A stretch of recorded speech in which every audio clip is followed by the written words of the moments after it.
Hey guys, welcome back to my YouTube channel. Today, I'm going to show you how to fix your camera not working in Google Meet on your computer. So first, open your browser and go to meet.google.com. Join or start a meeting. If your camera isn't showing anything, don't panic. We'll fix it in a few quick steps.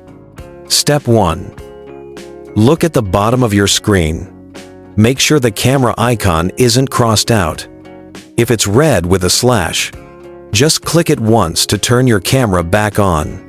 Next, check your browser settings. Click the lock icon beside the web address at the top of your screen.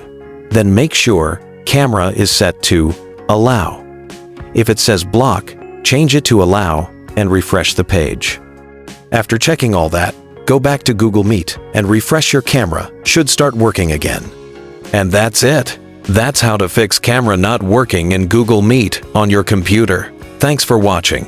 Don't forget to like this video. Subscribe for more quick tech tips.